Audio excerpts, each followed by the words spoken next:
तो अभी आप एक काम करेंगे, आज का जो सेशन होगा उसके लिए कॉपी और एक पेन लेकर के बैठेंगे।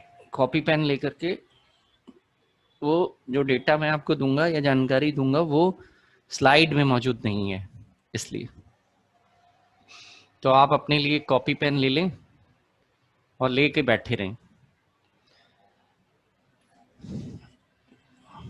एक कॉपी और एक पेन, ठीक है? चलिए शुरू करते हैं।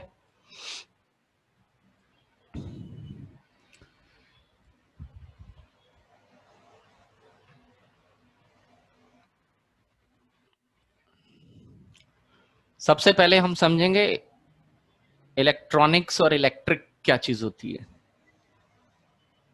ये जो स्लाइड है, आज की जो स्लाइड है, आपकी पिछली वाली स्लाइड खत्म हो गई थी।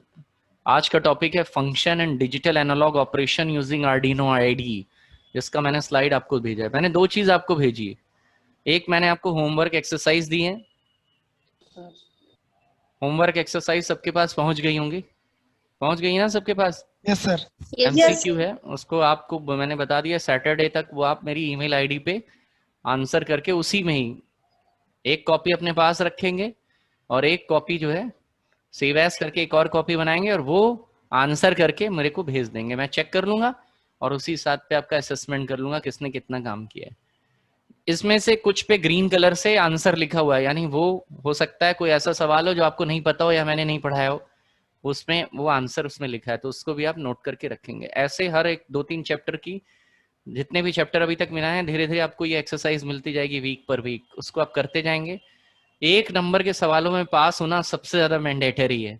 अगर हमने ये 30 नंबर के सवालों में 25-27 नंबर कर लिए तो फिर हमारा पेपर समझिए आराम से निकल गया। इसीलिए एक नंबर के सवालों पे पूरा फोकस रहेगा। चलिए आज जो सेकंड वाला चैप्टर 4 का जो सेकंड जो है वो हिस्सा है, वो टोटल अबाउट इलेक्ट्रॉनिक्स और इलेक्ट्रिक से है रिलेटेड। तो इसलिए हम जो है सबसे पहले बेसिक इलेक्ट्रॉनिक्स समझ लेते हैं और इलेक्ट्रिक और इलेक्ट्रॉनिक्स क्या होती है। बेसिक इलेक्ट्रॉनिक क्या है, इलेक्ट्रॉनिक्स और किस तरह के कंपोनेंट्स जो है हमको सेकेंड वाले में जरूरत पड़ेगी। करंट क्या होता है, वोल्टेज क्या होता है, रेजिस्टेंस यानी प्रतिरोध किसको कहते हैं, ओम का नियम क्या है, कैसे ये बात पता लगाते हैं कि किसी डिवाइस में जब करंट दिया जाएगा या वोल्टेज दिया जाएगा तो कितना वोल्टेज दिया जाएगा, कितना रेजिस्टेंस लगेगा, ये सब बातें। इलेक्ट्रिसिटी कैसे बनती है, इलेक्ट्रॉनिक फ्लो क्या होता है, ये सब हम इसमें कवर करेंगे। तो सबसे पहले पहले स्लाइड में ना जाके पहले जो हमको भूमिका तैयार करनी है इन चीज़ों को समझने के लिए वो पहले कर लेते हैं। सबसे पहले हम बात करेंगे इलेक्ट्रॉनिक्स की और इलेक्ट्रॉन्स की। इलेक्ट्रॉनिक्स और इलेक्ट्रॉन, इलेक्ट्रॉनिक्स और इलेक्ट्रिक जो है वो इलेक्ट्रॉन, यहाँ पे जो शब्द आया है वो जो है इलेक्ट्रॉन्स का है कि इलेक्ट्रॉन्स क्या होते हैं। तो किसी भी पदार्थ के जो सबसे छोटे कण होते हैं वो एटम्स यानी परमाणु, इलेक्ट्रॉन्स, प्रोटॉन और न्यूट्रॉन, ये होते हैं। तो क्या है हमारे पास,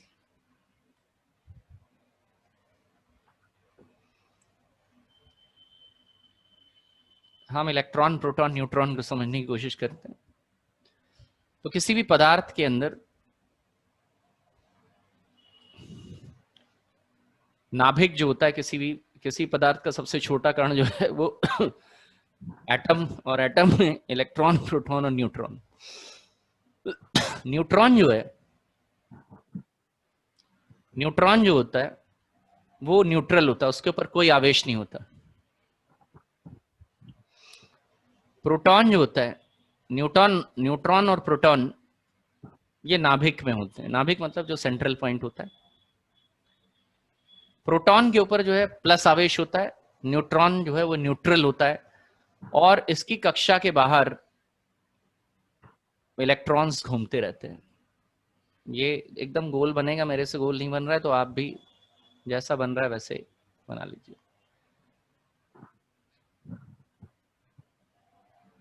एक साइंटिस्ट था रदरफोर्ड, उसने बताया था कि भाई ये जो इलेक्ट्रॉन्स होते हैं ये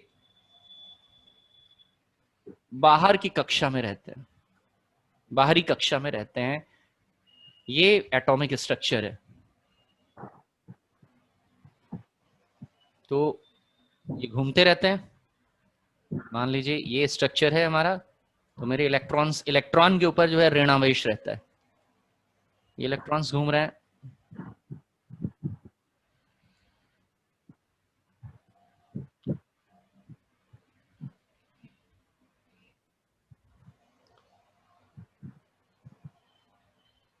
आप लोगों से समय पे जो है आप अपनी क्लास ज्वाइन कर लिया करिए, वरना मैं बीच बीच में तो मुझे एडमिट ही करवाने पड़ते हैं लोगों को।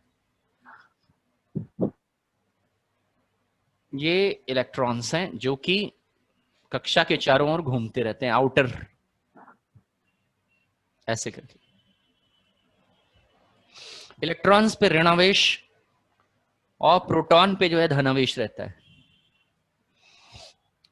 तो ये जो इलेक्ट्रॉन्स हैं, इनके ऊपर ऋणावेश, इसके ऊपर धनावेश, तो ये एक दूसरे से फोर्स, जैसे प्लस और माइनस एक दूसरे को आकर्षित करे रहते हैं, तभी ये इसके चारों तरफ घूमते रहते हैं। प्रोटॉन पे प्लस आवेश और इलेक्ट्रॉन्स पे नेगेटिव आवेश रहता है। तो ये अपोजिट फोर्स होने की वजह से एक दूसरे के चारों तरफ एक कक्षा में, निर्धारित कक्षा में चारों तरफ घूमते रहते हैं।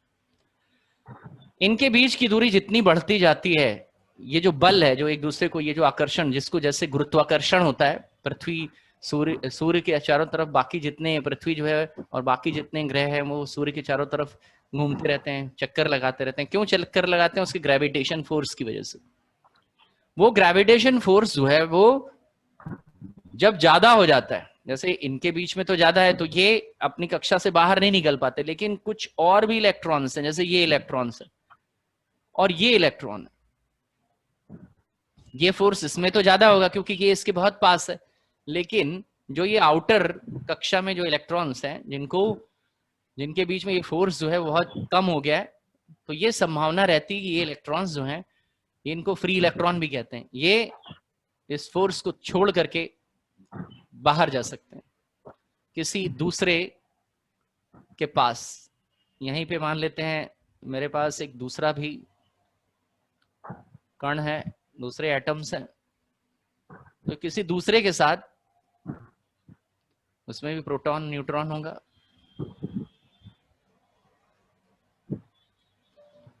और ये डिपेंड करता है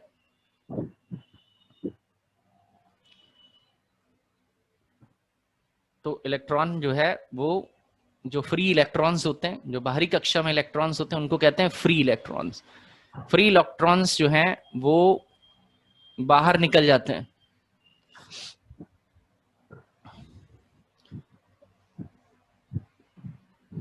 फ्री इलेक्ट्रॉन्स जब बाहर निकल जाते हैं, किसी फोर्स से बाहर निकलते हैं, तो वो दूसरे के पास जाकर के, दूसरे एटम्स के पास जाकर के, तो जब इलेक्ट्रॉन में आवेश है, नेगेटिव आवेश, तो जिस जगह जाते हैं वहां ये करंट जो है, ये खास तरह का फोर्स अपने साथ लेकर के जाते हैं, और करंट जो है वो इस तरह से चलना शुरू होता है। तो जब हम करंट यानी इलेक्ट्रिसिटी देते हैं, तो इलेक्ट्रिसिटी में क्या होता है कि जिस भी धातु का कंडक्टर होता है, ये फ्री इलेक्ट्रॉन्स जो हैं, ये तीन प्रकार के, ये जो इलेक्ट्रॉन, ये जो एटम्स हैं, ये तीन तरह के होते हैं। एक कहलाता है कंडक्टर यानी सुचालक, पहली कैटेगरी है कंडक्टर की, जिनको सुचालक कहते हैं। सुचालक, कुचालक और अर्धचालक। सर आगे जो टॉपिक पढ़ाने वाले हैं उसमें फिजिक्स का रूल है क्या? है आगे जो टॉपिक पढ़ाने वाले हैं उसमें फिजिक्स का रूल है आप क्या? कौन बोल रहे हैं ये बताइए? शिवांकर सर। अरे शिवांकर, अभी आप कितनी देर में आए हैं क्लास में? आपको ये नहीं बताया कि इलेक्ट्रॉनिक्स पहले पढ़नी है? नो सर, क्लास में तो हम आ गए थे, तो ये आप पढ़ा रहे तो मुझे लगा कि कोई फिजिक्स उसका कुछ नहीं, रूल है। मतलब आपको लगता है ये नहीं है आपके काम की, तो आप छोड़ सकते हैं सेशन। नो सर, मैं सेशन की बात नहीं कर रहा अरे हूँ। क्यों समय बर्बाद कर रहे हो भाई? 1 घंटे का समय मिला हुआ है, उसमें अभी थोड़ी देर में क्लास खत्म हो जाएगी। तो क्या है कि हमको जो ये इलेक्ट्रॉन जब निकलते हैं बाहर और किसी दूसरी जगह पे पहुंच जाते हैं, तो ये अपने साथ कुछ ऊर्जा लेकर के जाते हैं। तो एक जगह से करंट ये करंट ही है। करंट मतलब इलेक्ट्रॉन्स का फ्लो। इलेक्ट्रॉन पे आवेश रहता है और नेगेटिव आवेश रहता है। जिस जगह से निकलते हैं उस जगह पॉजिटिव, और जिस जगह पहुंच जाते हैं उस जगह नेगेटिव आवेश। तो एक पॉजिटिव और एक नेगेटिव, और इसी तरह करके ये नेगेटिव चलता जाता है आगे, और फोर्स जो है अपना एक जगह से दूसरी जगह स्थानांतरित करता रहता है। तो ये करंट जो है जब चलना शुरू करता है एक जगह से दूसरी जगह, तो अपने साथ इलेक्ट्रॉन्स का फ्लो लेकर के जाता है और करंट एक जगह से दूसरी जगह पहुंच जाता है। ये इलेक्ट्रॉन्स यहाँ पे तो एक ही दो बनाए, ये बहुत सारे मिलियंस और ट्रिलियंस ऑफ इलेक्ट्रॉन्स रहते हैं, एक जगह से दूसरी जगह पहुंचते जाते हैं, और करंट जो है हमारा जिस मीडिया में फ्लो कराना है उस मीडिया में करंट फ्लो होता जाता है। करंट के लिए जो मीडिया है, ये जो एटम्स हैं ये तीन तरह के हैं। एक का नाम होता है कंडक्टर। कंडक्टर माने एक होता है कंडक्टर जिसको कहते हैं सुचालक, एक होता है इंसुलेटर जिसमें इलेक्ट्रॉन्स का फ्लो बिल्कुल भी नहीं होता, और एक होता है सेमीकंडक्टर। एक होता है सेमीकंडक्टर जो कि अर्धचालक के नाम से जाना जाता है।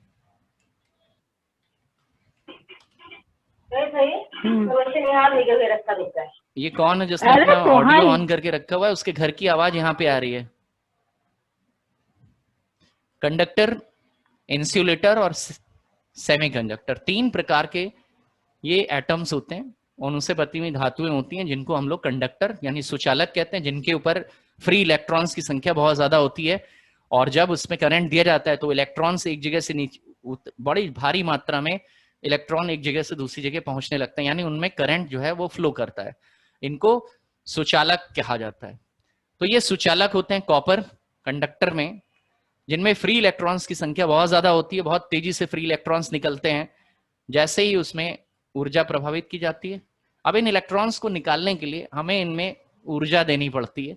ऊर्जा कोई बाहर से, जैसे करंट या वोल्टेज इसके अंदर प्रभावित करेंगे, तो ये वोल्टेज जो है जब इनके अंदर जाएगा तो इनसे इलेक्ट्रॉन्स जो है वो निकल करके दबाव से, प्रेशर से इलेक्ट्रॉन निकलना शुरू करते हैं और एक जगह से दूसरी जगह वायर के एक सिरे से दूसरे सिरे पे पहुंच जाते हैं बहुत तीव्र गति से।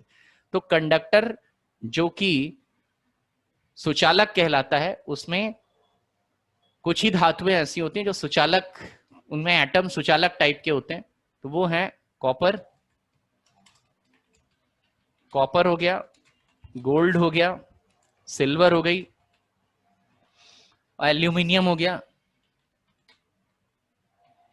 इनमें आपको करंट लग सकता है। तो अगर आप एक तार देखेंगे जो कि सुचालक मटेरियल का बना होगा, सुचालक एटम से बना होगा, तो उसके अंदर जो है कॉपर, या तो वो तार कॉपर का, तांबे का होगा, या तो फिर गोल्ड का भी हो सकता है। गोल्ड जो है सुपर कंडक्टर कहलाता है। गोल्ड में सबसे तेज जो है वो इलेक्ट्रॉन्स का फ्लो होता है, लेकिन हम गोल्ड के तार नहीं बना सकते क्योंकि वो बहुत फ्रेजाइल होता है। फ्रेजाइल मतलब टूट जाता है बहुत जल्दी, बहुत ज्यादा मजबूत नहीं होता, और बहुत महंगा भी होता है। तो हम इसीलिए एल्यूमिनियम का, या तो आप बाहर जो है जो देखेंगे इलेक्ट्रिसिटी एक जगह से दूसरी जगह पहुंचाने के लिए पावर स्टेशन में इलेक्ट्रिसिटी बनती है, और पावर स्टेशन में इलेक्ट्रिसिटी बनाने के बाद उसको जो है एक जगह से दूसरी जगह डिस्ट्रीब्यूशन करा जाता है। तो उसके लिए गोल्ड के तार नहीं बनाए जाते, कॉपर के भी नहीं बनाए जा सकते, वो चुरा सकता है कॉपर के तार जो है वो घर में लगाने के लिए एक जगह से दूसरी जगह इनके ऊपर इलेक्ट्रिसिटी या इलेक्ट्रॉन फ्लो कर सकते हैं। तो चाहे एनालॉग ट्रांसमिशन कराना हो या डिजिटल ट्रांसमिशन कराना हो, वायर कॉपर का ही बहुत सुटेबल माना गया है। एल्यूमिनियम का जो वायर होता है उसमें मजबूती बहुत होती है और वो लंबी दूरी तक ट्रांसफर करने के लिए इलेक्ट्रिकल सिग्नल को वो यूज किया जाता है, कनेक्ट। अब आता है इंसुलेटर। इंसुलेटर में फ्री इलेक्ट्रॉन्स की मात्रा बिल्कुल भी नहीं होती, लगभग ना के बराबर। ये अपने अंदर, इसको कुचालक कहते हैं। इसमें आता है प्लास्टिक, रबर, वुड।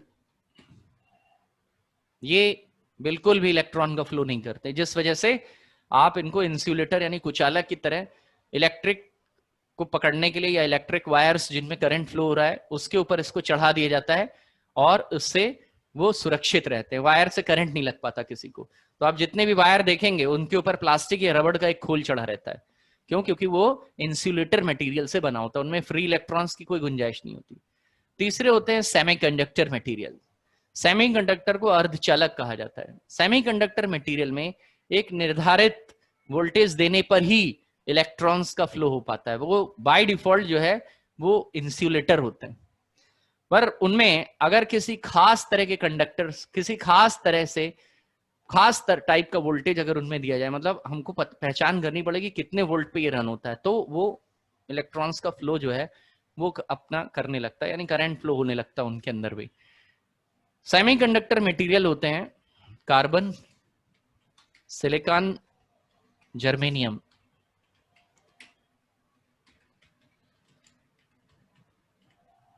इनको सेमीकंडक्टर मटेरियल कहा जाता है, अर्धचालक।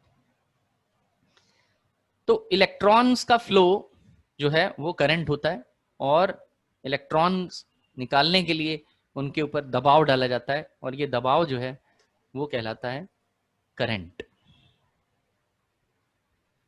जब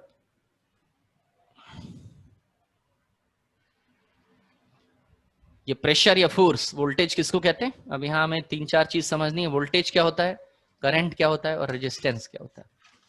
तो आपने ये बात समझ ली कि करंट किस तरह से निकलता है। करंट इलेक्ट्रॉन्स, जो फ्री इलेक्ट्रॉन होते हैं किसी एटम में, वो फ्री इलेक्ट्रॉन्स जब एक जगह से दूसरी जगह चले जाते हैं तो वो अपने साथ वोल्टेज लेकर के जाते हैं, और वो इलेक्ट्रॉन का फ्लो ही जो है वो करंट कहलाता है, और यही करंट बनाने में सहायक होता है। तो वोल्टेज, करंट और रेजिस्टेंस, इलेक्ट्रॉनिक्स में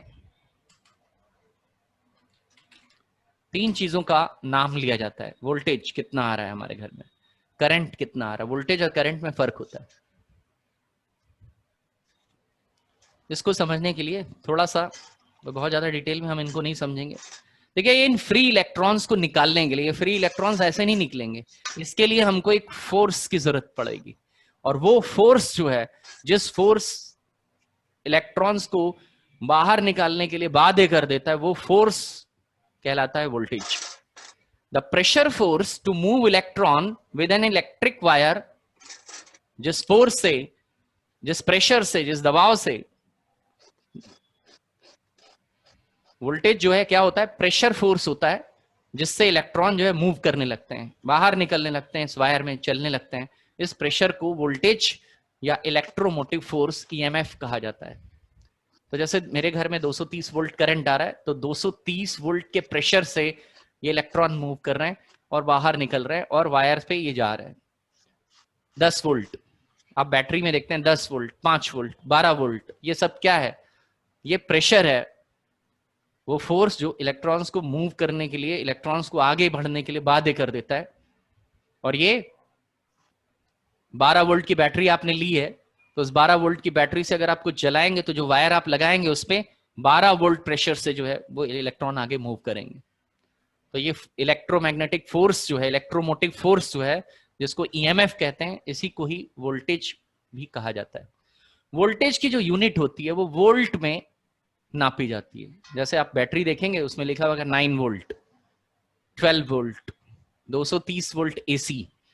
डीसी और एसी साफ साफ लिखा रहेगा, डायरेक्ट करंट होता है, और एक होता है ऑल्टरनेटिव करंट। जो अल्टरनेट चलता है, बैटरी में जो करंट होता है वो डायरेक्ट करंट होता है। करंट क्या होता है, जब ये फोर्स बनता है, जब ये फोर्स बना तो कितने नंबर ऑफ इलेक्ट्रॉन्स, फोर्स बना तो कितने इलेक्ट्रॉन्स जो है वो निकल करके जा रहे हैं, ये कहलाता है करंट। कितनी क्वांटिटी में, नंबर ऑफ फ्री इलेक्ट्रॉन्स इस इलेक्ट्रिक वायर से गुजर रहे हैं, एक जगह से दूसरी जगह पहुंच रहे, वोल्टेज की वजह से कितने इलेक्ट्रॉन्स निकल रहे हैं, ये कहलाता है, ये क्वांटिटी, ये मात्रा जो है वो करंट कहलाती है। और इसकी यूनिट एम्पियर होती है, कि इतने एम्पियर जो है वो मेरा, तो करंट का एम्पियर जितना रेट, यानी जितना ज्यादा वोल्टेज होगा उतना ज्यादा करंट, उतने ज्यादा फ्री इलेक्ट्रॉन्स निकलेंगे। तो अगर मैंने एक वायर लिया, उसमें 10,000 वोल्ट का करंट डाल दिया, 10,000 वोल्ट डाल दिया, एक आपके घर में जो वायर में जो करंट आ रहा है, जो बिजली के खंभों से आ रहा है, वो 220 से 230, 110 से 250, 230 वोल्ट के बीच में रहता है। वो एक जैसा नहीं होता, कभी कम ज्यादा होता रहता है। तो अगर हम उसको नापें तो वो कभी 220 होगा, कभी 190 हो जाएगा, 230 से आगे नहीं बढ़ेगा। 230 से ज्यादा हो जाएगा तो इलेक्ट्रिक इक्विपमेंट जो आपने लगा रखे हैं वो खराब हो जाते हैं। क्यों खराब हो जाते हैं? क्योंकि फोर्स ऑफ इलेक्ट्रॉन्स बहुत ज्यादा हो जाते हैं। अब मान लीजिए आपकी लाइन जो है वो 230 वोल्ट की लाइन आपने अपने घर में लगा रखी है। आमतौर पे घर पे रेजिडेंशियल कनेक्शन जो दिया जाता है, आपके घर में जो वायर आया हुआ है और आपके घर में जो बिजली के इक्विपमेंट लगे हैं, ये 230 वोल्ट से चलते हैं। लेकिन अगर इसी पे ही 10,000 वोल्ट वाली लाइन डाल दी जाए, 10,000 वोल्ट की लाइन ट्रांसफार्मर में सबसे ऊपर आती रहती है, जिससे डिस्ट्रीब्यूट करके ट्रांसफार्मर एक डिस्ट्रीब्यूटर होता है। डिस्ट्रीब्यूटर मतलब वो अलग अलग टाइप की लाइनें निकालता है। ट्रांसफार्मर का काम है वोल्टेज डिस्ट्रीब्यूशन करना। इसीलिए जब क्योंकि 10,000 वोल्ट की भी लाइन कहीं पे जाती, बड़े बड़े औद्योगिक कारखाने या बड़ी बड़ी इंडस्ट्रीज जो होती हैं उनमें बहुत 10,000 वोल्ट का करंट जाता है। इलेक्ट्रिक इंजन जो होता है उसमें 50,000 वोल्ट का करंट जाता है। तो इस तरह की सप्लाई देने के लिए अलग लाइन होती। चक्की जो होती है वो 3 फेज चक्की होती है, उसमें 440 वोल्ट का करंट जाता है। उतने वोल्ट का करंट मैं अगर अपने घर के तारों में डाल दूं तो वो तो जल के एकदम राख हो जाएंगे। क्योंकि उनके अंदर फ्री इलेक्ट्रॉन्स मतलब पावर, और ये इलेक्ट्रॉन जब चलेंगे तो जिस वायर पे चलेंगे उस वायर की कैपेसिटी भी होनी चाहिए उस वोल्टेज के प्रेशर को, दबाव को सहन करने की। इसीलिए जब जरूरत से ज्यादा वोल्टेज हो जाता है, वायर में जरूरत से ज्यादा वोल्टेज चलने लगता है तो वायर शॉर्ट हो जाता है, दब जाता है या शॉर्ट सर्किट हो जाता है, फ्यूज उड़ जाता है। क्यों? क्योंकि ज्यादा प्रेशर से करंट आने लगा। तो ये जो क्वांटिटी प्रेशर जो है, फोर्स, जिस फोर्स से करंट निकल रहा है और इलेक्ट्रॉन्स के ऊपर दबाव डाल रहा है, वो वोल्टेज कहलाता है। और उस दबाव से जितनी क्वांटिटी में ये फ्री इलेक्ट्रॉन्स निकलते हैं वो करंट कहलाता है।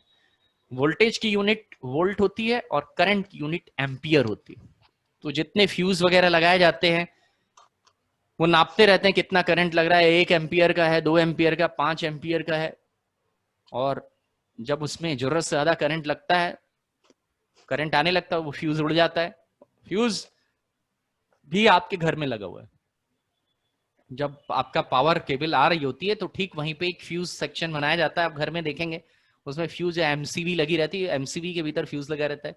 वो फ्यूज जो है उड़ जाता है और आपकी बाकी इक्विपमेंट को नुकसान पहुंचने से रोकता है। तो अगर ट्रांसफार्मर से जो आपके घर में जो आपके जो है वो जगह जगह चौराहों पे लगा रहता है, वहां से करंट निकल करके तारों के जरिए घर तक पहुंचाया जाता है।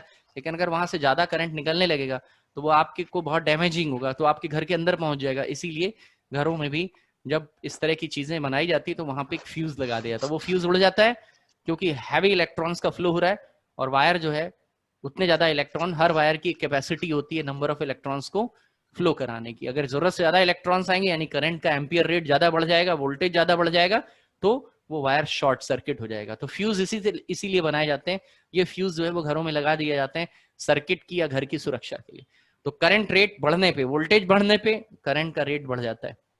ये दोनों एक दूसरे के समानुपातिक होती है। अगर मेरा वोल्टेज ज्यादा होगा तो उसी हिसाब से मेरा करंट ज्यादा और एम्पियर रेट ज्यादा होगा।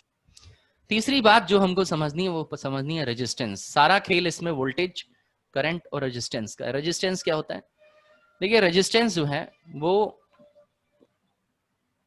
रेजिस्टेंस जो होता है जब करंट फ्लो होता है किसी मीडिया में। अब जैसे मान लीजिए ये मेरा तार है, ये तार है मेरा, और इस तार में करंट फ्लो हो रहा है। करंट फ्लो मतलब इलेक्ट्रॉन फ्लो हो रहा है। ये इलेक्ट्रॉन्स हो गए मेरे, जो कि करंट को एक जगह से दूसरी जगह लेकर के जाते हैं।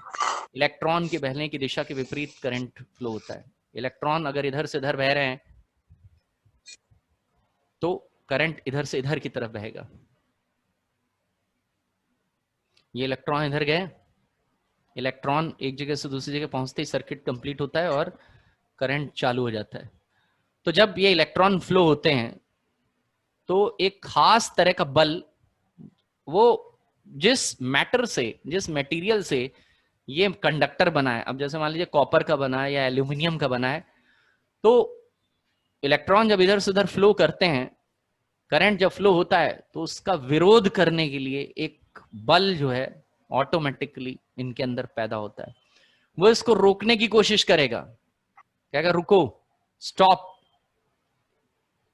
दबाने की कोशिश करेगा इस इलेक्ट्रॉन के फ्लो को। ये नेचुरल गुण है उस पदार्थ का जिस पदार्थ से ये एलिमेंट्स से ये तार बना हुआ, जैसे कॉपर हो गया तो उसकी धातु विरोध करेगी, उस दबाने की कोशिश करेगी, इसको कहते हैं प्रतिरोध या रेजिस्टेंस। फ्लो ऑफ इलेक्ट्रॉन्स को का विरोध करने के लिए जो बल लगता है उस material of semi material of conductor में, उसको प्रतिरोध या रेजिस्टेंस कहा जाता है। प्रतिरोध का मतलब ही होता है रोकना। तो प्रतिरोध रोकने से क्या होता है, प्रतिरोध बल पैदा होने से क्या होता है, कुछ इलेक्ट्रॉन्स जो हैं वो इधर से इधर पहुंच नहीं पाते, कम हो जाती है इलेक्ट्रॉन्स की संख्या, तो वोल्टेज कम हो जाता है। अगर प्रतिरोध बहुत ज्यादा बढ़ जाए तो केवल कुछ ही इलेक्ट्रॉन्स जो हैं इस प्रतिरोध को पार करके पॉइंट ए से, मान लीजिए तार का ए पॉइंट है और बी पॉइंट है और प्रतिरोध बहुत ज्यादा बन गया है, तो जितने इलेक्ट्रॉन्स प्रतिरोध जो है वो खत्म कर देगा, तो कुछ ही इलेक्ट्रॉन्स यहां से यहां तक पहुंच पाएंगे।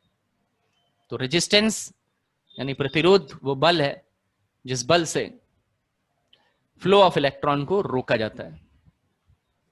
तो हर एक वायर का एक प्रतिरोध होता है, हर एक वायर में निर्धारित मात्रा में वोल्टेज डाला जा सकता है और उसमें एक निर्धारित मात्रा का ही करंट फ्लो करवाया जा सकता है।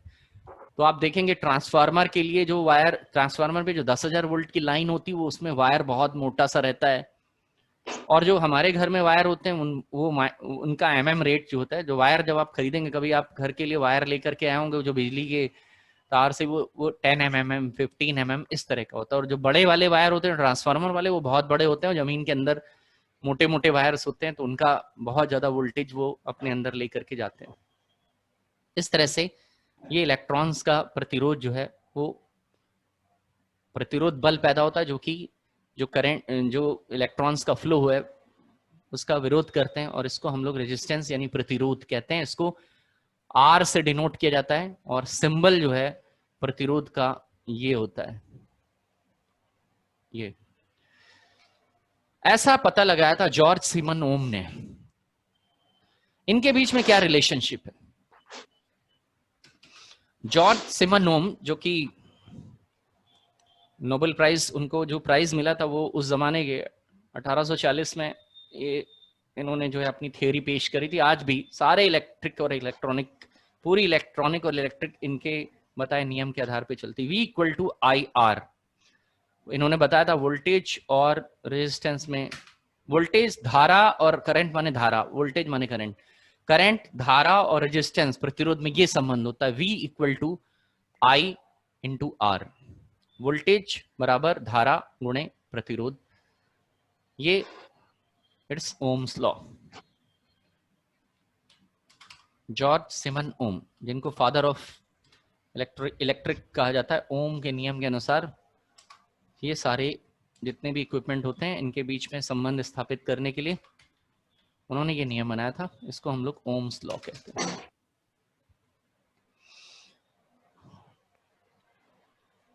तो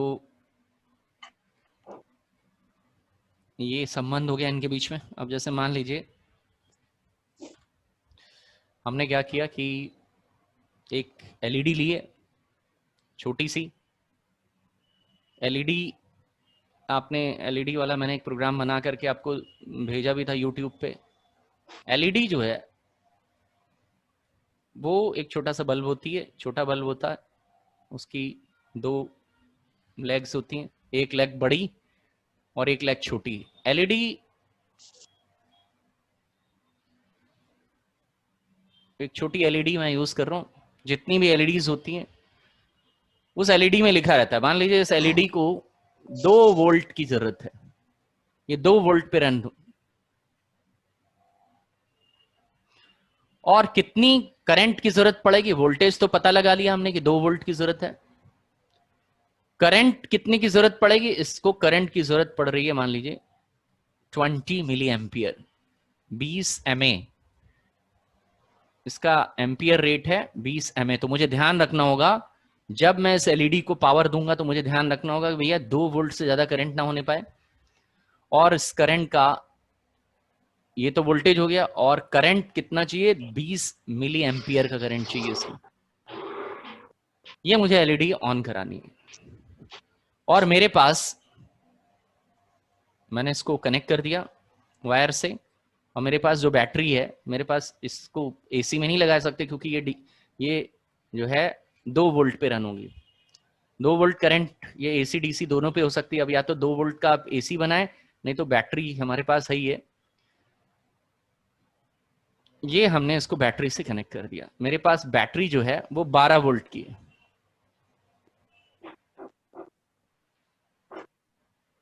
ये कितने की है? 12 वोल्ट।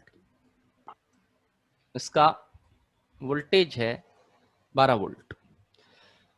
तो इलेक्ट्रॉन, जब मैं इसको कनेक्ट करूंगा तो इलेक्ट्रॉन निकलना शुरू होंगे। वो इलेक्ट्रॉन जो है नेगेटिव से पॉजिटिव की तरफ जाएंगे, और जैसे ही, क्योंकि पॉजिटिव तो उठ करके बाहर आने से रहा, क्योंकि पॉजिटिव प्रोटॉन की वजह से होता है, वो बहुत भारी कण होते हैं, वो बाहर नहीं आ पाते। तो इलेक्ट्रॉन जो है वो इधर आएंगे, और इधर आते ही ये सर्किट कंप्लीट हो चुका है। तो इधर आते ही जैसे ही वो इधर की तरफ आएंगे तो करंट जो है वो यहाँ इधर से इधर की तरफ बहना चालू हो जाएगा, और ये जल जाएगा। लेकिन यहाँ पे एक दिक्कत ये है कि मेरे पास 12 वोल्ट का करंट है, और ये एलईडी जो है वो 2 वोल्ट पे ही रन होती है। तो अगर ये 12 वोल्ट इसके अंदर गया तो ये एलईडी क्या होगी? खराब हो जाएगी, एलईडी शॉर्ट हो जाएगी। तो मैं बार बार एलईडी लगा रहा हूँ, शॉर्ट हो जा रही, ज्यादा वोल्ट आ रहा है, शॉर्ट हो जा रही। क्यों हो जा रही है? क्योंकि इसको जो है 2 वोल्ट की जरूरत है, लेकिन आपने इसमें 12 वोल्ट का करंट दे दिया। तो मुझे क्या करना पड़ेगा? इस करंट को जो आ रहा है, 12 वोल्ट का करंट जो आ रहा है, उसको रोकना पड़ेगा और इसको कम करना पड़ेगा। तो अब ये करेंगे कैसे? इसके लिए हम यहाँ पे प्रतिरोध यानी रेजिस्टेंस जो है वो यहाँ पे लगाएंगे। रेजिस्टेंस क्या करता है? रेजिस्टेंस यानी रेजिस्टर, रेजिस्टेंस एक प्रतिरोध होता है, और ये प्रतिरोध एक खास तरह के इलेक्ट्रॉनिक इक्विपमेंट रजिस्टर के अंदर पाया जाता है। हमने इलेक्ट्रॉनिक सर्किट में, ये इलेक्ट्रॉनिक सर्किट में, किसी इलेक्ट्रॉनिक सर्किट में वोल्टेज को कम करने के लिए प्रतिरोध बनाया जाता है, और वो प्रतिरोध जो है वो रेजिस्टेंस, रजिस्टर के नाम से जाना जाता है। ये इलेक्ट्रॉनिक इक्विपमेंट मार्केट में मिलता है, इलेक्ट्रॉनिक मार्केट में, और इसके जरिए किसी भी वोल्टेज को नियंत्रित किया जा सकता है। ये कार्बन, सिलिकॉन और जर्मेनियम इस तरह की चीजों से बना होता है, और इसको हम इस्तेमाल करके अपने वोल्टेज को रेगुलेट करेंगे। लेकिन अब ये जो रजिस्टर है, ये कितने ओम का रजिस्टर है वो मुझे पता लगाना पड़ेगा। इस काम को पता लगाने के लिए मुझको ये जो फॉर्मूला है, ओम का नियम है, इसको इस्तेमाल करना पड़ेगा। V equal to IR। तो वोल्टेज बराबर धारा इनटू रजिस्टर। प्रतिरोध, मेरे पास क्या क्या है इस इक्वेशन में? मेरे पास वोल्टेज भी है, मेरे को पता है। धारा मुझे पता है 20 मिली एम्पियर है। अब मुझे प्रतिरोध पैदा करना है कि भाई ये 12 वोल्ट से खराब हुई जा रही है, मेरे को यहाँ पे कितने ओम का रजिस्टर, ये रजिस्टर जो है इस तरह का इक्विपमेंट होता है, और इस, जैसा कि मैंने अभी चित्र में देखा, मैं आपको दिखाया कि रजिस्टर जो है उसको लगा करके किसी भी वोल्टेज के को कम किया जा सकता है। तो वोल्टेज को कम करने के लिए अगर हम प्रतिरोध लगा देंगे तो वोल्टेज कम हो जाएगा, ड्रॉप हो जाएगा। वो प्रतिरोध हम इसीलिए लगाते हैं कि वो बहने वाले करंट का विरोध करता है। तो अगर यहाँ 12 वोल्ट का करंट है, लेकिन यहाँ 2 वोल्ट का करंट पहुंचना है, तो मुझे कितना करंट कम करवाना है? जितना करंट कम करवाना है, 12 वोल्ट के करंट को 2 वोल्ट के करंट से माइनस करेंगे। मुझे कितना करंट कम करवाना है? 10 वोल्ट। 10 वोल्ट करंट मुझे कम करवाना है। किससे कम करवाना है? इस रजिस्टर से। यहाँ रेजिस्टेंस बांधेंगे, और रजिस्टर बांधते ही रेजिस्टेंस पैदा हो जाएगा। अभी इस वायर का रेजिस्टेंस जो है वो इतना नहीं है कि वो 12 वोल्ट के करंट को 10 वोल्ट कर दे। तो मुझे क्या करना पड़ेगा? मुझे एक रजिस्टर लगाना पड़ेगा, और ये रजिस्टर इस तरह का इक्विपमेंट होता है, और ये कार्बन, सिलिकॉन, जर्मेनियम से बना है। जब करंट इसके अंदर से फ्लो होगा, एक सिरे से 12 वोल्ट का करंट, तो वो रजिस्टर के अंदर जाएगा जब, तो रजिस्टर के अंदर जो है बहुत सारा प्रतिरोध जनरेट होगा, जिससे वो करंट की मात्रा को कम कर देगा। ये इसीलिए कार्बन, सिलिकॉन, जर्मेनियम से, जिनके अंदर जो है बहुत ज्यादा रेजिस्टेंस होता है, बहुत ज्यादा प्रतिरोध जनरेट करते हैं और बहने वाले करंट को कम कर देते हैं। तो 12 वोल्ट का करंट मैं इधर से दूंगा, और यहाँ पे करंट जो है 2 वोल्ट में जो बाहर निकलेगा, तो वो 2 वोल्ट में बदल जाएगा, बाकी चीज ये लोग एब्जॉर्ब कर लेंगे। तो रेजिस्टेंस इसलिए बनाए जाते हैं कि वो करंट को, जो वोल्टेज है और करंट की मात्रा है, उसको एब्जॉर्ब कर लेते हैं अपने भीतर। इसीलिए खास तरह के मटेरियल से ये बनाए जाते हैं। अब क्या है कि हम पता लगाते हैं, मुझे ये तो पता है कि भाई असली वोल्टेज कितना कम करवाना है, 10 वोल्ट। धारा जो है V equal to I R. तो चलिए इस मैथमेटिकल इक्वेशन को सॉल्व किया जाए। अगर V equal to I R है तो R बराबर क्या होगा, V अपॉन आई। R बराबर होगा V अपॉन आई।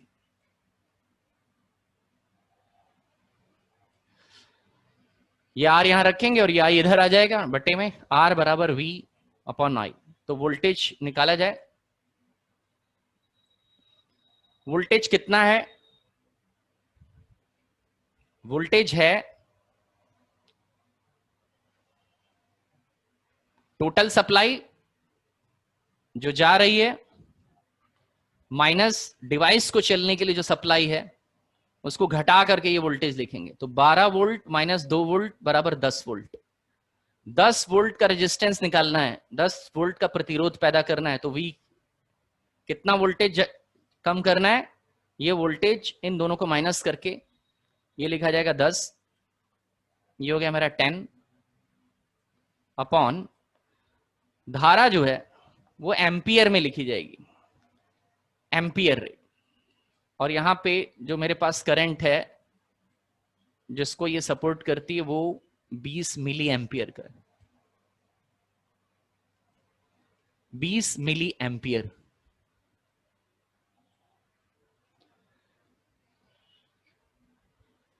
एक एम्पियर में, 1 ampere equal to 1000 milliampere होता है। 1000 MA।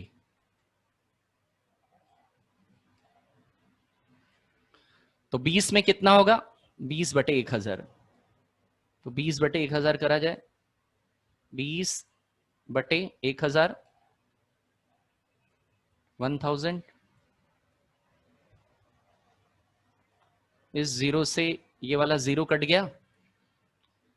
अब कितना बचा, अगर 2 को 100 से भाग देंगे आएगा आंसर 0.02 एम्पियर। देखिए एम्पियर में बदल गया, मुझे इसको एम्पियर में चाहिए था, मैंने इसको एम्पियर में बदल लिया। मिली एम्पियर में है ये, तो पहले आपको उसको एम्पियर में बदलना पड़ेगा, उसके लिए 1000 से भाग देना पड़ेगा। तो 10 बटे 0.02 रेजिस्टेंस कितना आएगा, मुझे इसमें कितना रजिस्टर, कितने का रजिस्टर लेना है, 10 अपॉन 0.02। इसको सॉल्व करिए। 2 अंकों तक दशमलव, इन 2 अंकों तक दशमलव लगाने के लिए यहाँ पे 100 से इसको मल्टीप्लाई करना पड़ेगा। जैसे ही मैं इसको 100 से मल्टीप्लाई करूंगा ये 2 दशमलव के 2 अंक यहां से हट जाएंगे। अब इसको भाग देंगे, 2 5 ज़ा 10 और 5 टाइम्स गए ये, और 5 को मल्टीप्लाई किया, 500 ओम का रजिस्टर आपको परचेस करना पड़ेगा। ये रजिस्टर जो है वो ओम वाइज आते हैं मार्केट में, वो मैं लूंगा, बोलूंगा 500 ओम का रजिस्टर दे दीजिए, और उसको मैं यहां पे लगा दूंगा वायर में, यहां पे बांध दिया जाएगा। रजिस्टर को इस तरह से रिप्रेजेंट किया जाता है, ऐसे रजिस्टर इस तरह से रिप्रेजेंट किया जाता है। ये रजिस्टर ऐसे, इसका मतलब ही होता है आर यानी रजिस्टर। कितने ओम का रजिस्टर, 50 ओम का रजिस्टर। ये रजिस्टर इलेक्ट्रॉनिक शॉप्स में बड़े आराम से मिल जाते हैं। आपको ये सर्किट बनाना है, देखिए मैंने एक सर्किट बना दिया। उस सर्किट के लिए पहले रिक्वायरमेंट जानी, मेरे को एक एलईडी जलानी थी, और उस एलईडी को जलाने के लिए मुझे 2 वोल्ट की जरूरत है। एलईडी के ऊपर साफ साफ लिखा रहता है, या आप जिससे एलईडी परचेस कर रहे हैं उस बॉक्स के ऊपर लिखा रहेगा ये 2 वोल्ट की है और 20 मिली एम्पियर जो है 20 MA इनको करंट चाहिए। तो वोल्टेज कितना चाहिए? 2 वोल्ट और करंट चाहिए 20 मिली एम्पियर। करंट अगर 20 मिली एम्पियर से ज्यादा हो जाएगा तो ये शॉर्ट सर्किट तब भी हो जाएगा, क्योंकि फिर करंट की जो मात्रा होगी वो ज्यादा हो जाएगी। तो मुझे करंट की मात्रा को भी कंट्रोल करना है और मुझे वोल्टेज को भी कंट्रोल करना है। अगर मैं 12 वोल्ट की सप्लाई जो है इस सर्किट में दे दूंगा तो ये एलईडी जो है शॉर्ट हो जाएगी, क्योंकि वो 2 वोल्ट पे रन होती है और 12 वोल्ट उससे 6 गुना ज्यादा वोल्टेज है। 6 गुना ज्यादा वोल्टेज अगर हम देंगे तो मुझे वो डिवाइस जो है वो खराब हो जाएगा। जरूरत से ज्यादा भी करंट नहीं आना चाहिए और जरूरत से कम करंट आएगा तो भी नहीं रन होगी। दोनों सिचुएशन में मुझे दोनों चीजें देखनी है। तो अब इस सर्किट के लिए मुझे क्या करना है कि 12 वोल्ट की सप्लाई को 2 वोल्ट पे कम करना है। तो ये कैसे होगा? ये प्रतिरोध के जरिए कंट्रोल किया जाएगा। प्रतिरोध मुझे लगाना पड़ेगा और ये प्रतिरोध या रजिस्टर जो है वो मुझे परचेस करना पड़ेगा। ये इस तरह से आता है और हर इलेक्ट्रॉनिक शॉप पे जो ये मिलता है, वहां जहां पे ये एलईडी हो गई, ऐसे करके हम एक सर्किट जो बना करके किसी भी चीज को कंट्रोल कर सकते हैं। वोल्टेज के फ्लो को कंट्रोल कर दिया। देखिए यहाँ पे मैंने इक्वेशन ये मुझे कैलकुलेट करनी पड़ेगी और तब मुझे पता लगेगा कि भाई आपको 500 ओम का रजिस्टर लेना है। तो 500 ओम का रजिस्टर लगा करके इस वायर में यहाँ पहले रजिस्टर से के एक सिरे से इसको सप्लाई दी जाएगी। 12 वोल्ट की सप्लाई पहले रजिस्टर में जाएगी और रजिस्टर से फिर आगे ये रजिस्टर बांध दिया गया और ये ऐसे करके ये वोल्टेज जो है वो इसके अंदर चला गया। ऐसे करके सप्लाई एक जगह से दूसरी जगह कम होकर के अब ये 12 वोल्ट जैसे ही इस रजिस्टर के अंदर जाएगा, ये रजिस्टर 500 ओम का है जिसको मैंने इसी के लिए डेवलप किया। तो जब बाहर निकलेगा तो ये 2 वोल्ट की सप्लाई निकलेगी इसके से होकर के, बाकी एब्जॉर्ब कर लेगा रजिस्टर। बाकी 10 वोल्ट एब्जॉर्ब करवाना था तो इस सर्किट के लिए मुझे जो वोल्टेज निकालना था वो सप्लाई वोल्टेज कितने की सप्लाई दे रहे हैं, तो सप्लाई वोल्टेज में से रिक्वायर्ड वोल्टेज माइनस करके निकाला है। इस सर्किट में इस तरह का काम करा जाएगा। क्यों? क्योंकि यहां पे रिक्वायरमेंट जितनी चाहिए उतना वोल्टेज नहीं है मेरे पास। मेरे पास उससे ज्यादा वोल्टेज है। मेरे पास 2 वोल्ट का जो है बैटरी नहीं लगा हुआ है कि मैं 2 वोल्ट का लगाऊं तब तो मुझे कुछ करने की जरूरत नहीं है। लेकिन मेरे को क्या है, मेरे पास पावर सोर्स जो है वो ज्यादा बड़ा है, तो मुझे रजिस्टर लगा के इस सर्किट को कंट्रोल करना पड़ेगा।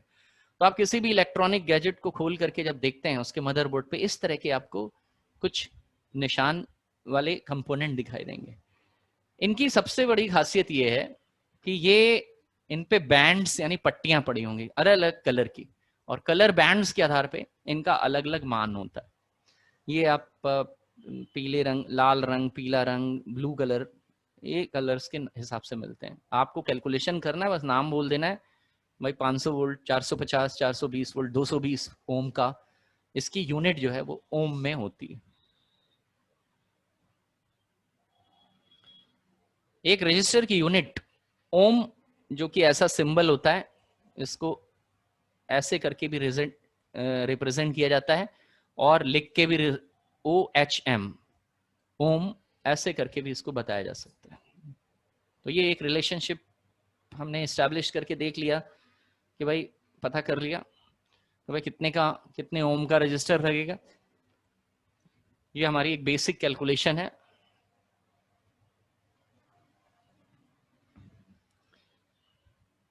मैं इसको मिटाने जा रहा हूं।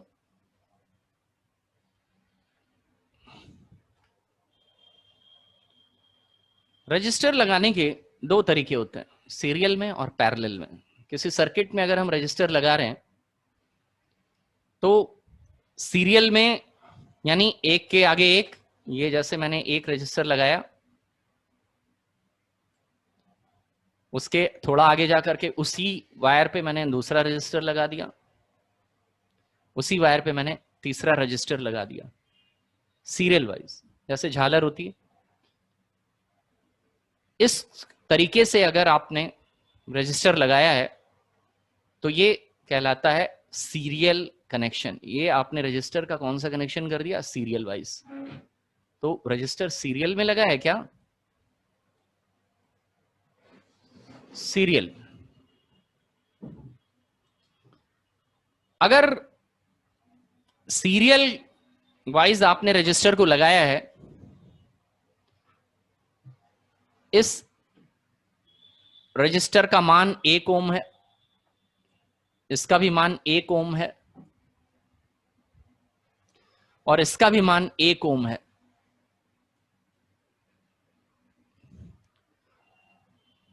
तो कुल मिलाकर के जो करंट यहां जा रहा होगा और यहां से निकल रहा होगा, उसमें कितने ओम का प्रतिरोध बन रहा होगा?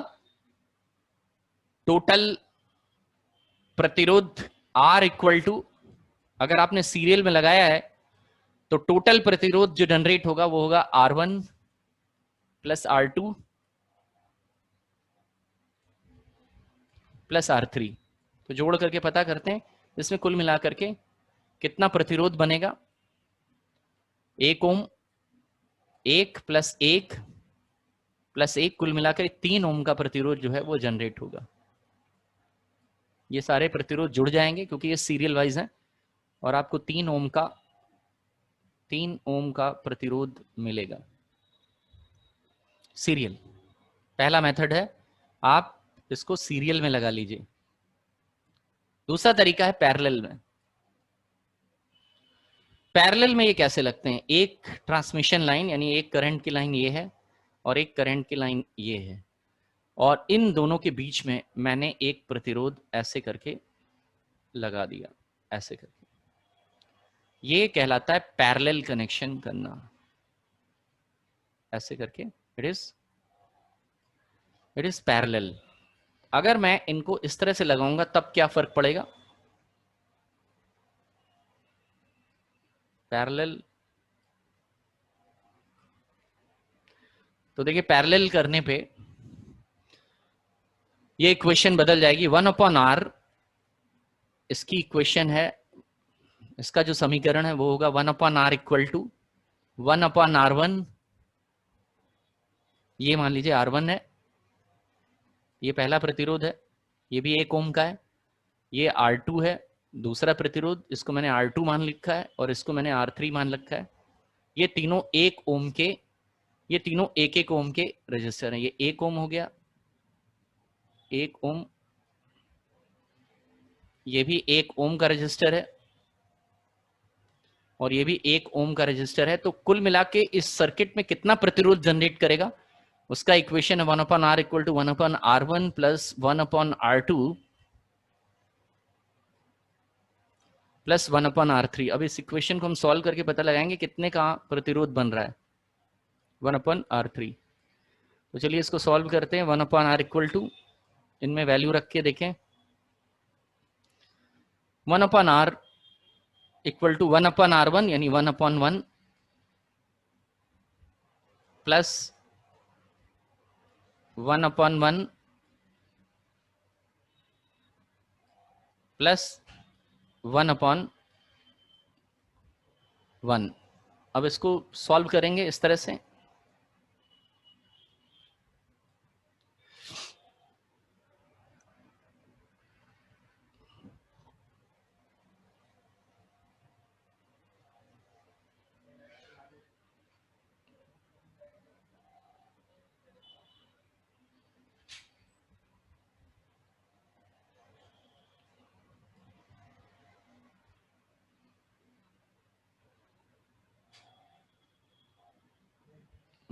ये सही जा रहा है कि नहीं, एक मिनट देख लें पहले।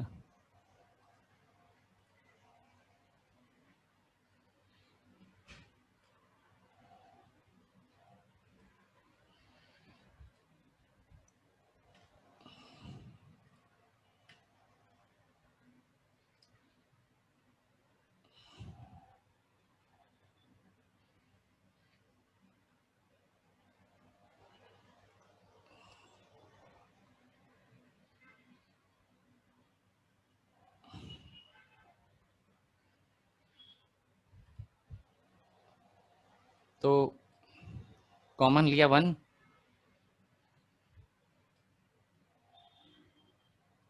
ये हो गया 1 प्लस 1 प्लस 1, तो 1/r इक्वल टू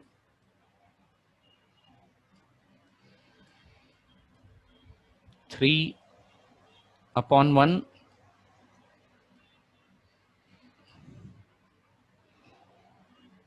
ये इधर आएगा और ये इधर जाएगा, तो R इक्वल टू हो गया R इक्वल टू 1/3।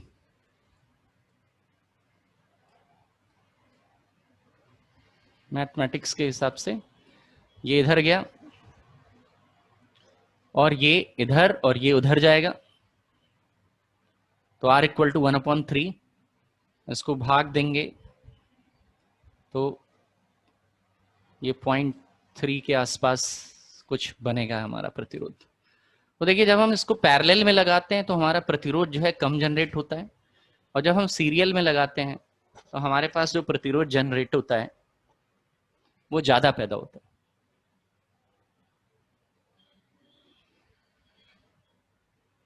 ये हो गया 3R बराबर 1, तो R बराबर 1/3 पॉइंट करके कुछ होगा, 3/9 पॉइंट लगाया, 0 बढ़ाया 10 हो गया, 3/9 ऐसे करके 0.3 ओम के आसपास जो है वो टोटल प्रतिरोध इतना कम जनरेट होगा क्योंकि मैंने इसको पैरेलल लगाया। तो सीरियल में लगाने पे प्रतिरोध जो है वो बढ़ जाता है, पैरेलल में लगाने पे प्रतिरोध जो है वो कम हो जाता है। ये इनके बीच में फर्क है। ये हमारे बेसिक सर्किट डिजाइन करने के लिए हमने इतनी सारी बात जो है पता कर ली कि रेजिस्टेंस क्या होता है,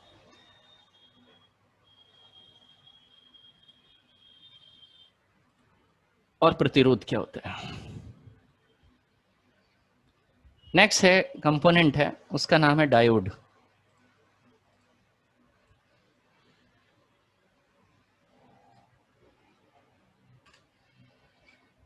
देखिए डायोड जो है एक खास तरह का कंपोनेंट होता है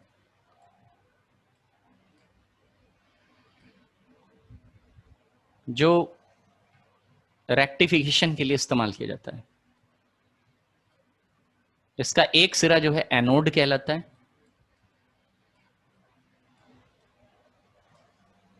और एक सिरा कैथोड कहलाता है। डायोड को एसी को डीसी में बदलने के लिए यूज किया जाता है। डायोड जब एसी वोल्टेज इसमें दिया जाता है तो वो एसी वोल्टेज जब इसके अंदर जाता है तो बाहर जो है वो डीसी वोल्टेज निकलता है।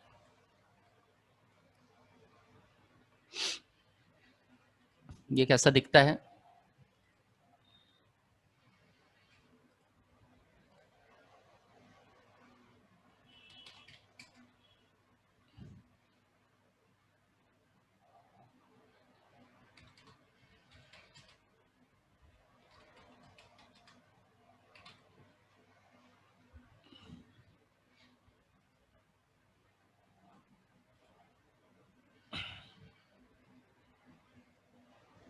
देखिए इस तरह का, ये इस तरह का कंपोनेंट होता है, इस तरह का। ये वाला जो सिरा है जिसके ऊपर ये स्ट्रिप लगी हुई है सफेद रंग की, ये इसका कैथोड कहलाता है, और जो हिस्सा इधर है इसको एनोड कहते हैं। अगर इधर से एसी करंट दिया जाएगा तो जब वो करंट इधर बाहर निकलेगा तो वो डायरेक्ट करंट यानी डीसी वोल्टेज में बदल जाएगा। तो डायोड को रेक्टिफिकेशन, एसी को डीसी में बदलना, ये रेक्टिफिकेशन कहलाता है। रेक्टिफिकेशन के जरिए एसी दी जाती है और वो तुरंत डीसी में बदल जाती है। तो कुछ सर्किट में ये इस्तेमाल किए जाते हैं, एसी वोल्टेज को डीसी वोल्टेज में बदलने के लिए आपके जितने भी एडाप्टर्स हैं या चार्जर हैं उनके अंदर ये लगा रहता है। एसी सप्लाई दी जाती है और एसी सप्लाई जब इसके पास से गुजरती है तो वो डायरेक्ट करंट में बदल जाती है। डायोड, कैपेसिटर, कैपेसिटर जो है वो इस तरह का एक कंपोनेंट होता है, देखिए इस तरह का, और ये वोल्टेज को स्टोर कर लेता है। ये एसी डीसी दोनों तरह का आता है। अक्सर इसको जो है डीसी सर्किट, इलेक्ट्रॉनिक सर्किट में इस्तेमाल किया जाता है। ये एक बाल्टी होती है, बाल्टी के जैसा होता है जो वोल्टेज को अपने अंदर स्टोर कर लेती है। 16 वोल्ट का है, तो ये 16 वोल्ट करंट अपने अंदर, जैसे ही इसको जरा सा करंट दिया जाएगा 16 वोल्ट, ये तुरंत डीसी है, जो डीसी करंट पे चलते हैं वो इसको एसी पे नहीं लगाएंगे, एसी को पहले डीसी में बदलेंगे, उसके बाद उसको इस इक्विपमेंट में, कैपेसिटर में जाके स्टोर कर लिया जाता है।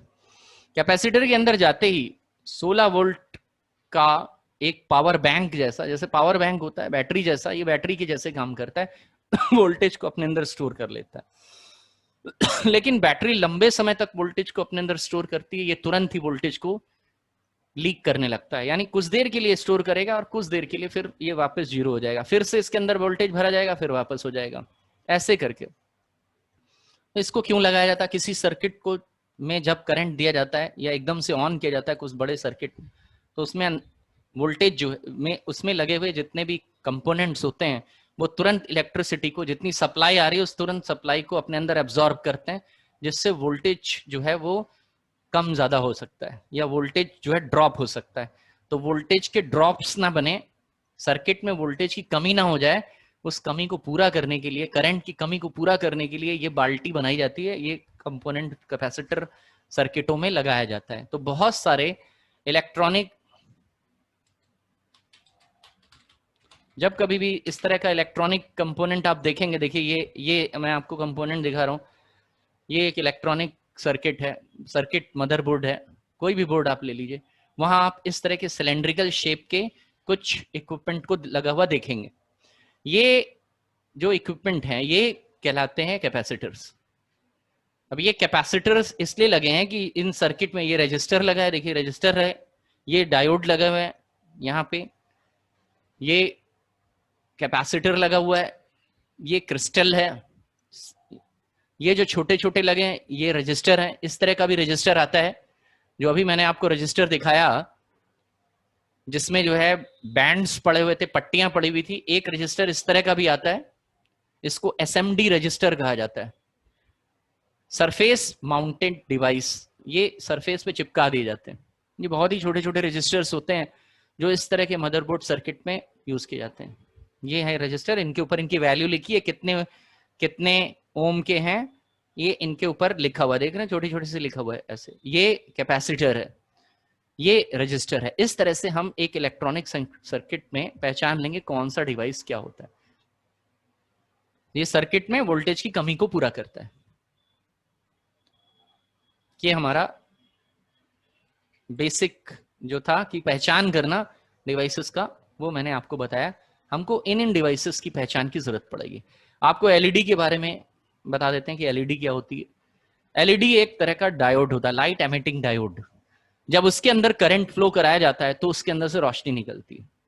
एलईडी जो होगी, जो हमारा इस तरह के प्रोग्राम में एलईडी की प्रोग्रामिंग हमको करनी है तो हमको एलईडी के बारे में जान लेना है। एलईडी जो होगी वो कुछ कुछ दिखने में इस तरह की, उसके अंदर जब हम उसके अंदर झांक के देखेंगे बड़ा, तो उसके अंदर एक तो 2 लेग्स होगी और एक प्लास्टिक के खोल के अंदर वो ऐसे करके बंद होगी। इस एलईडी को एक सिरा जो लंबा होगा वो पॉजिटिव सिरा होगा, इसको एनोड कहते हैं। ये भी डायोड ही होती है, बस ये फ्लैश करती है, चमकती है जब इसमें करंट दिया जाता है।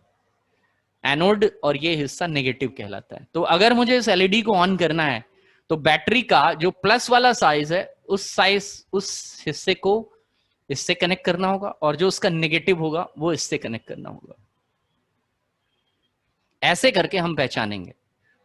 अब अगर मान लीजिए आपके पास कोई एलईडी आती है, उसकी दोनों लेग बराबर हैं, तो कैसे पहचानेंगे कौन सा हिस्सा प्लस है और कौन सा हिस्सा माइनस है? जो हिस्सा छोटा होगा उसके अंदर आप देखेंगे गौर से, उस एलईडी के भीतर, उस एलईडी के भीतर भी दिखाई देता है क्या लगा हुआ है।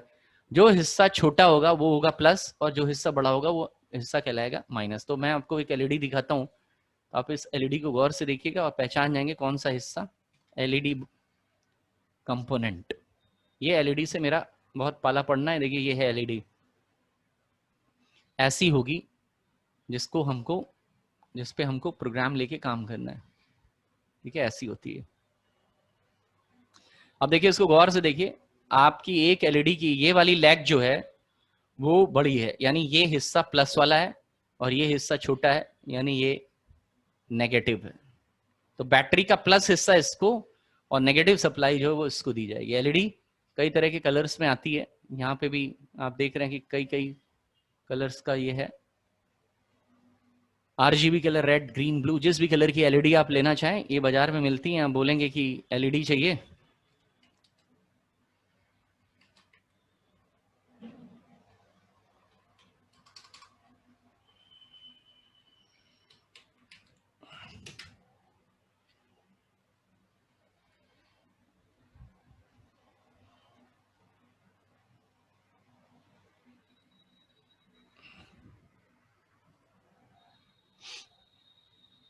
ऐसे करके देखिए, एनोड हिस्सा, कैथोड हिस्सा, ऐसे करके आप इसके, जिसकी लैग बड़ी है वो हिस्सा जो है एनोड है और जो हिस्सा छोटा है वो हिस्सा जो है कैथोड कहलाता है। तो अलग अलग कलर की हैं और अपनी पसंद की कलर की एलईडी जो है आप सर्किट में लगाएंगे और सर्किट को पावर देंगे। ब्रेडबोर्ड,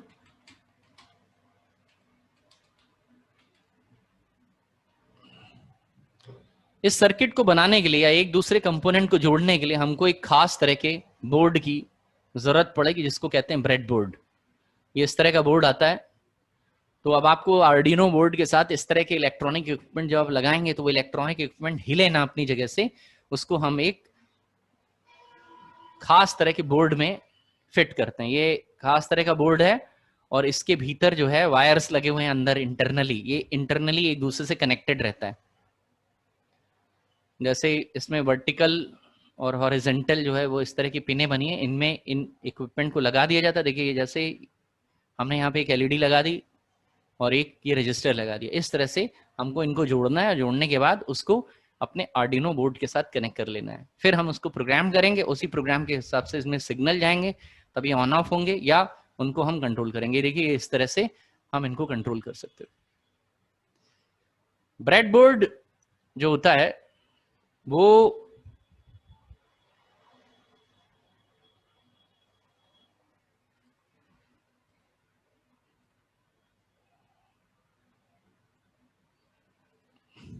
ऐसा दिख रहा है।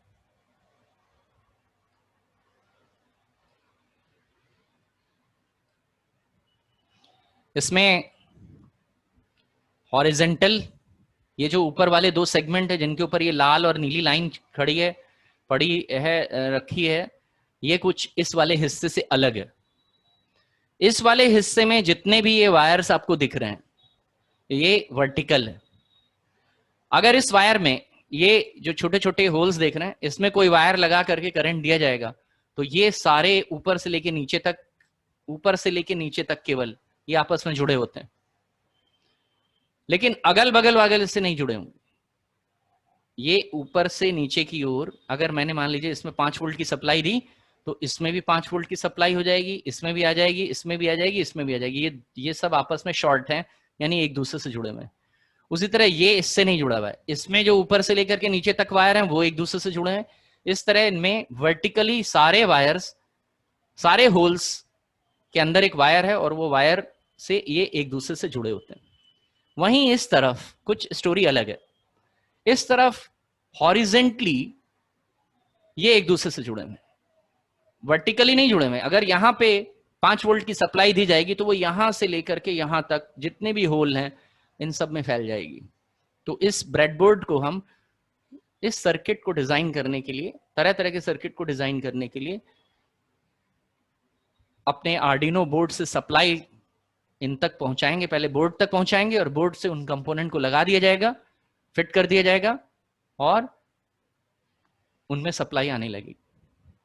तो ये ब्रेडबोर्ड भी हम इस सर्किट को बनाने के लिए, आर्डिनो के सर्किट को बनाने के लिए इस्तेमाल करेंगे और इस सर्किट को बना के वो सर्किट हिलेगा नहीं। फिर वो ब्रेडबोर्ड के ऊपर प्लास्टिक रहता है और इसके भीतर जो है वो बाकायदा ये जो होल्स हैं इनको आपस में जोड़ दिया गया है। सर्किट एक इसके भीतर एल्यूमिनियम या जो है सिलिकॉन जस्ते की जो है प्लेट लगी हुई है, कंडक्टर मटेरियल की प्लेट लगी, कॉपर भी हो सकता है इसके भीतर। तो बाकायदा ट्रैक्स बने हुए हैं। ये ट्रैक है ऊपर से लेके नीचे तक, यानी अगर आप इसमें सप्लाई देंगे तो वो नीचे तक उतर आएगी, लेकिन बगल वाले को नहीं जाएगी। वहीं ये सप्लाई हॉरिजेंटल, अगर आप यहाँ पे 5 वोल्ट की सप्लाई आर्डिनो बोर्ड से निकाल करके देंगे तो वो इस तरफ हॉरिजेंटली सब में फैल जाएगी। इधर देंगे अगर आप ग्राउंड करेंगे या कोई और सप्लाई देंगे तो वो इधर फैल जाएगी। आप इनमें से किसी को भी इस्तेमाल कर सकते हैं, इनके ऊपर नंबर भी लिखे हुए। तीसरी चीज की जो जरूरत हमको पड़ती है वो है जंपर वायर्स की। ये हमारे जंपर वायर्स हैं। इन जंपर वायर से बोर्ड से, आर्डिनो के बोर्ड से आप ब्रेडबोर्ड को कनेक्ट करते हैं। ये जंपर वायर जो है वो इस तरह के मिलेंगे हमको। ये मेल टू मेल है और ये फीमेल टू फीमेल है और ये मेल टू फीमेल है।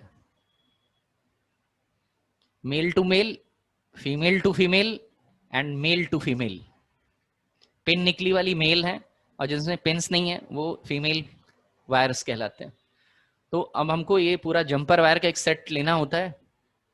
चाहे तो आप, तो प्रोग्रामिंग करने के लिए मुझे इन वायर्स को लेना पड़ेगा। अगर मैं सचमुच में आर्डिनो का बोर्ड लेके रहा हूँ तो मुझे खरीदना पड़ेगा, लेकिन मेरे पास है टिंकर कैट, उसमें ये वायर्स जो हैं वो वहीं पे अवेलेबल रहते हैं और उनको बड़े आराम से हम कनेक्ट करके लगा सकते हैं। तो मैंने आज इंट्रोडक्शन लिया कि भाई क्या होती है इलेक्ट्रॉनिक्स और किस तरह से मुझे जो है चीज़ों को सिनेरियो समझने की कोशिश करिए। नेक्स्ट सेशन में हम इसको बनाना शुरू करेंगे।